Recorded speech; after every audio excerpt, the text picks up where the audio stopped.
চাকরি প্রার্থীদের হাতে অফার তুলে দিলেন আজ মন্ত্রী সুধাংশু দাস। এআরডিডি ডিপার্টমেন্টে সৌভাগ্যবান ব্যক্তিদের হাতে অফার প্রদান করলেন মন্ত্রী সুধাংশু দাস। শুনুন বিশেষ বক্তব্য। Mainly working for the preventive, for the elements, preventive and curative measures. I think you all know about the key program of the department. However, I would like to just illuminate the matters of our department. In this regard, we will face challenge like preventive and curative.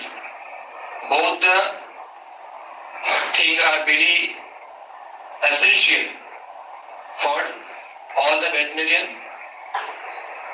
Then we have another program, like lot of benefit we are providing to the people of our state, mainly the livestock farmers. Another things we have to also think how to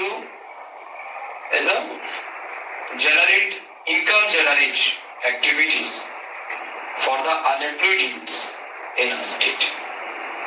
So these are the three main aspects for the ARDD department. আগামীকাল থেকে কি তারা যাবে duty join করবে? আগামীকাল চলে যাবে। ওকে, তো আপনারা অনেক কিছু শিখেছেন আপনাদের ছাত্র জীবনে, আপনারা সাকসেস হয়েছেন সেই জায়গাটা, এবং এটা ঐতিহাসিক দিন আজকের দিন, কারণ প্রায় 8 বছর পর এই এআরডিডি সেক্টরে আমরা নতুন রিক্রুটমেন্ট করতে পেরেছি এবং 67 ভেটেরিনারিয়ান অফিসারকে আমরা আজ অফার লেটার দেব। কত বছর পরে? 8 বছর পরে। It's almost 1 decade. এখনো আমাদের কাছে আরো 109 জন ভ্যাকেন্ট পোস্ট রয়েছে। আমি আস্তে আস্তে ডাইরেক্টর এন্ড সেক্রেটারি ম্যাডামকে বলেছি যে ইমিডিয়েটলি আমরা এই 109 জন ভ্যাকেন্ট ফিল আপ করার জন্য আমাদেরকে ফাইল মুভ করতে হবে,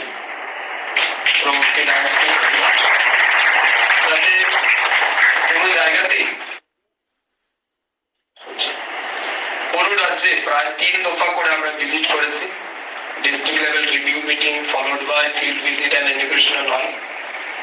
দেখেছি বিভিন্ন জায়গাতেই আমাদের ম্যান পাওয়ারের একটা কনস্ট্রেইন্ট রয়েছে, এবং এতে করে কি হচ্ছে ডিপার্টমেন্টের যে সমস্ত অনগোয়িং প্রজেক্ট এন্ড স্কিমগুলি রয়েছে সেগুলি ইমপ্লিমেন্ট করতে কষ্ট হচ্ছে। ঠিক এগুলি তো থাকবেই। এখন প্রথমত আপনাদেরকে জানতে হবে, নিশ্চয়ই ডিপার্টমেন্ট আপনাদেরকে ট্রেনিং করাবে, আপনাদের ডিউটিস কি হবে, কিভাবে গিয়ে আপনারা কাজ করবেন। তবে আজকের দিন পর্যন্ত আপনাদের থিঙ্কিং, আপনাদের চিন্তাধারা, আপনাদের চলাফেরা সবকিছু হয়তো ডিফারেন্ট ছিল বা থাকবে, বাট যেদিন আপনি জয়েন করবেন সেদিন থেকে কিন্তু আপনার জীবনের প্রত্যেকটা মুহূর্ত কিন্তু পরিবর্তন হবে। এটা কিন্তু আপনাদের ভেবে নিজেই হবে।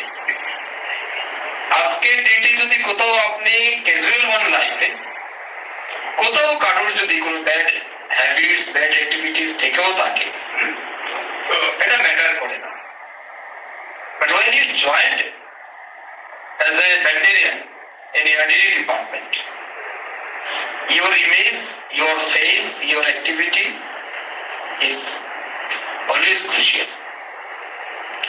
আমি যেদিন পলিটিক্সে আসিনি সেদিন আমাকে নিয়ে মিডিয়ার এত কিছু বলতো না, তাদের কিছু যায় আসে না কে কি বললো আমি কি বলেছি। কিন্তু এখন প্রত্যেকদিন আমি ফেসবুকেও কি পোস্ট করি এটাও মিডিয়া ফলো করে এবং এটাকেও হাইলাইট করে। ঠিক আছে, কোন জায়গা থেকে কি বলেছি কি করেছি এটা মানে মনে করুন সবসময় ক্যামেরা কোথাও না কোথাও এটা অফ ক্যামেরা হোক আর অন ক্যামেরা হোক এটা পেছনে থাকে। ইট মিনস আমার লাইফের এক একটা মুহূর্ত এখন আমাকে কিন্তু চিন্তা করে স্টেপ নিতে হবে।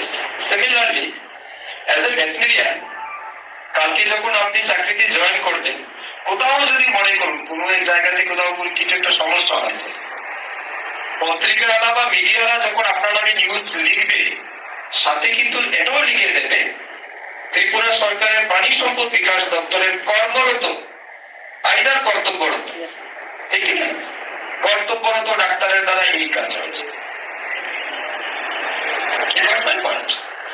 তার মানে কি আপনার জীবনে প্রত্যেকটা মুহূর্ত কিন্তু এখন শুনলেন মন্ত্রী সুধাংশু দাসের গুরুত্বপূর্ণ বক্তব্য। যিনি আজ 67 জনকে অফার প্রদান করেছেন, যারা ভেটেরিনারি ডিপার্টমেন্টের অফিসার পোস্টে তারা নিয়োগ পেয়েছেন, অর্থাৎ সৌভাগ্যবান অফিসারদের হাতে, যারা এটার জন্য, এই চাকরির জন্য এলিজেবল হয়েছেন এবং তাদের দক্ষতা, মেধা, যোগ্যতা দিয়ে তারা এই জায়গায় পৌঁছেছেন, তাদেরকে আজ মাননীয় মন্ত্রী সুধাংশু দাস মহোদয়, প্রাণী সম্পদ বিকাশ মন্ত্রী, একই সাথে মৎস্য মন্ত্রী, তিনি অফার তুলে দিলেন তাদের হাতে এবং তিনি গুরুত্বপূর্ণ কিছু কথাও বলেছেন ওনার নিজের সম্পর্কে এবং চাকরি প্রার্থীদের সম্পর্কে, এবং আগামী দিনেও আরও 109টি পোস্টে নতুন করে ভ্যাকেন্ট ক্রিয়েট করা, নতুন পোস্ট ক্রিয়েট করার জন্য তিনি বলেছেন। 109টি শূন্যপদ খালি আছে, সেগুলোও পূরণ করার কথা বলেছেন। অর্থাৎ সুবর্ণ সুযোগ যে অবশ্যই আসছে, সে নিয়ে কোনো সন্দেহ নেই। মাননীয় মন্ত্রীর বক্তব্য আপনারা শুনলেন, আপনাদের মতামত কমেন্টস বক্সে জানাবেন এবং আমাদের চ্যানেলটি সাবস্ক্রাইব করে রাখুন প্রত্যেকটা আপডেট পেতে।